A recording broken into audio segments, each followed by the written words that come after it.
I just figured, seeing as this is the last episode we're going to do of the year, and this year has been, to say the very least, dog shit. Weird and dog shit, and had some weird surprises as well. Had some weird surprises.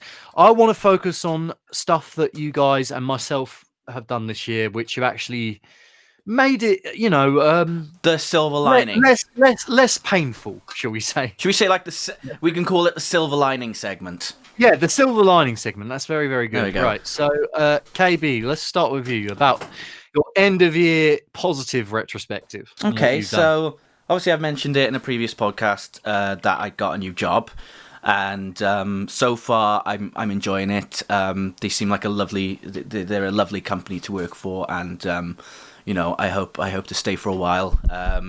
So all the best for that, and they even gave me like 3 bottles of wine for myself and Katie to indulge on. Even though we can't go anywhere, I am quite happy for the fact that working from home is more normalized, because there are so many things that you can do working from home that you can do just as well as in the office. And my job in that sense, I have a phone if a client needs to call, or I have I have my laptop, I have good internet, so with those things in mind, and not having to travel as much and save some money and things, that's good.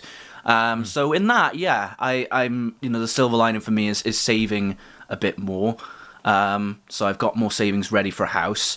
The music of 2020 has been some of the best that I've heard in such a long time. I honestly think, right, just regardless of events this year, with everyone staying indoors and no gigs, if this, I think if the music that we've had this year would have come out in any other normal year with normal gigs, it still would have been up there as one of the best years we've ever had for music, in my opinion. Yeah, absolutely. Because, you were saying that you had like 70 odd albums in your top, in my list, in your list. Yeah, and I could have had that if I spent more time on it, but obviously I was just focusing on a top 20. So I got so many notable albums that I still listen to this year, and many good singles and all that kind of stuff. And ultimately as well, I've seen 2020 as a challenge for how we can adapt to these sorts of things, which is very, very important if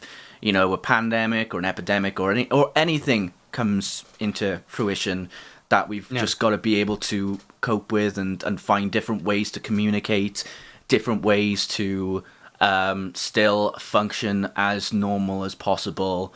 And I think, despite I won't go into specifics of that sort of stuff, but despite some people not really being as prepared as possible, I think the public, and like people like me and you, have done really well in finding new ways to communicate and new hobbies to get involved with. Twitch has been a massive godsend this year as well, because so many community games have come out, like Among Us, and Jackbox has gained more notoriety as a result of this, and it's just people that you would normally like talk to on Messenger and stuff, you actually talk to through video chat and things like that, and it feels more wholesome, and I enjoy it. And it's one of the reasons that, being at home as well, I think if the pandemic didn't happen, I would have probably taken longer to get back into YouTube, get back into Twitch. So the furlough did help out in that sort of thing, to kind of reevaluate what kind of hobbies I wanted to indulge in and all that kind of stuff. And I'm really grateful that we're nearly 20 episodes into the Key Art podcast with no signs of slowing down. So, absolutely with that. And all onwards and upwards with the new webcam as well as a result. So yeah, definitely. So yeah, as far as myself, honestly, the main one for me this year, and it took me a while, to get back into the swing of things. Just Twitch in general, the communities that I've found through this, the fact that, if you'd have told me I'd be playing games of Among Us with Brandon Salah from Atreyu, Dan from Tesseract, the a member of Soulfly and Cavalera Conspiracy, and I'd interact with bees and get actually interviewed by bees, who I've been following for years and years and years, and he's always, I've always admired and respected him as a music journalist. The fact that I've got to do all that, this year, I would have laughed in your face if you told me all that at the beginning of beginning of this year. And just it's, for me, Twitch, it just, bar none, the nicest, most serene, most thoughtful, generous place on the internet for me. I absolutely agree. Personally. Yeah. I mean, I've got to be honest. When I first got into Twitch, like years ago, I was worried that I was going to get trolled. I was worried that, like, people weren't going to be that interested in my stuff. As a result, I turned off the amount of viewers that I have at the very moment, so it doesn't like make my emotions fluctuate. I focus on the stream itself and what happens in the chat, and that's great and things. But now it's, I've gotten to know the community and I've gotten to know more people, and I completely agree. It's such a really good place to talk to people and get to know different viewpoints, and I think Bees has been a really good role model for that. I think so, yeah. Yeah. Well, I think it kind of ties into the whole showing support for the things you love, because the cynic in me, over the last few years has been, there's always been a thing in the back of my mind about people don't support artistic endeavors as much as they should do. Mm-hmm. Whereas this year it's been, we've been given a perfect excuse to support more of the things you love. Yeah. And that includes buying the music you love, and sharing music, sharing Twitches, building communities, hanging out with people, supporting people. Yeah. I mean, my company, I'm still, even though I've been on furlough since April, right, and I've worked approximately 2 weeks in September since April, I'm still with the company. Yeah. And I'm still, and I'm still getting, I'm still hanging out with my colleagues on like Zoom chats and in quizzes, and I'm very, very grateful that I'm with the company I'm with, that is so supportive of its employees. Yeah. I think getting fit earlier in the year, quitting drinking for a brief time. I was about 202 at the beginning of this year, and I got down to 175 in pounds, which that's good. Yeah. It's the lightest I've weighed in like at least, I don't know, 5 years, if not more. Yeah. Maybe, like, learning new things. I've never could have seen myself doing things like baking or even streaming. Like, just the fact that I've gone out and started streaming is something that I couldn't have foreseen myself doing at all. And the fact that I'm doing it, I'm comfortable with it. And I'm not gonna lie, like, I've been really into like doing the podcast and things like that, but seeing you stream and stuff has given me more of a kick up my own ass to do more with my own streaming. Like I see you do, I see you writing, playing songs and things like that, and it makes me feel like I don't just want to do games. I want to, I want to do vocal covers and things like that if I possibly can. Brilliant. So I want to do that in the near future.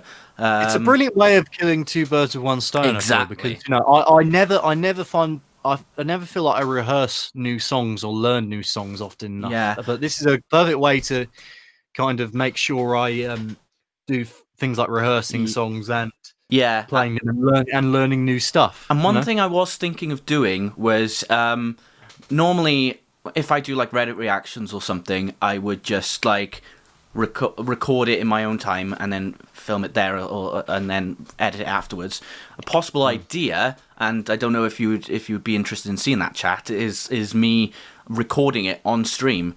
Like the process and things, and like the unedited version you'd see live on Twitch, and then you'd see the edited version it on YouTube. So Yeah. it could work. It could work. I think. See how it goes. Yeah. It's one of those trial and error things, isn't it? Hey, if you want to, if it's something you really want to do, go for it. And that's another thing that I've kind of appreciated about this year is I have started to really appreciate the little things, and I've started to really kind of stop taking so much stuff to heart, because what this year has made me realize is that life is too short, Yeah. you know, and not many opportunities come around that much, you know, for you to grab your hands. So just like for my mind, I've learned to kind of just enjoy what I enjoy really, and not sort of let negative people kind of bring you down Yeah, really I in a would. way. Yeah, I'd like to say as well. There was a Skype group that I used to talk to back in like 2010, 2009, and they recently came back in touch with me about August or something.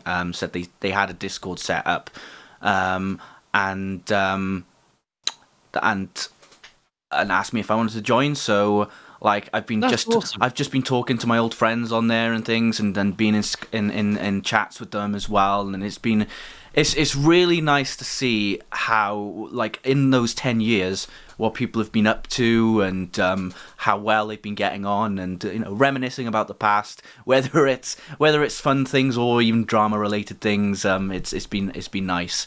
So it's been good, and like it makes me think like I've been doing YouTube and stuff since I was like 14. Sometimes I've had stuff that's hit off the ground, or stuff that I've Mm. just deleted straight afterwards. But overall, in 2020, I'm happy just putting myself out Well, there. the fact that we even started this podcast is something. A podcast is something I've kind of been the back of my mind of wanting to do, and I've been like, "Oh, I'm never going to have the time for it," and then boom, I've suddenly got the time for it, Yeah, and I I'm know. glad that. Like we were supposed to start like 2 weeks prior, weren't we? And then like you were like on the Uh, Saturday, you'd be like, "Oh, are we doing the podcast today?" I was like, "Oh, mate, I haven't prepared or anything. I'm sorry." So well, and then we still don't really prepare for anything, to yeah, be fair, and week that's the to week. thing. Like we were so nervous on the first one. I think I don't know about you, but I was like really nervous. Am I gonna make a tit of myself or whatever? But Oh yeah, totally. it went fine. And like even if probably people can see a difference between then and now, it's Mm, it happens to everyone with like the yeah, pilot, and I think I'd love to see the format have tweaks here and there just to keep it fresh, and yeah, that sort of thing. And I'm excited for sure. all that. Yeah. I think so, yeah. Tom, so what sort of stuff have positively have you done this year, would you say? Yeah, so I feel like this has been a year for a lot of personal growth for me Hmm. and such as professional growth. Because obviously, I started out with New Year going, yeah, get a new job, move on. But obviously, the world kind of stopped, and it's Yeah, still stopped. And we're finally getting out of that with the vaccine and everything. But I'm very proud of what I've done with the Preterm podcast. We're kind of on a bit of a hiatus at the moment because obviously we live in separate areas of London. Jack lives in Essex, so kind of stuck there until the tiers go down and we can do the podcast again. But it's been an interesting ride with those guys because it's the first time I've done a project where I've had to be the leader of it. And that's very intense because it is my baby, but yeah, I've got two of my best friends doing it with me as well. And it's been a really interesting ride to see how they develop as podcasters, as media personalities, and it's actually been really fun to see that and to keep doing that. And I'm looking forward to the new year, what it brings, and what we do with Twitch and SoundCloud. I'm excited about that. I am going to be joining Ben's other project, Music in Isolation, in the new year as well. Getting back to writing music journalism, interviewing yeah. bands again. That What I'm what's is that the blog that he sent me where he goes through all these obscure bands that you should check out and things? Yeah, I'm doing that, but the metal side of That's things. really cool, man. I'm looking forward to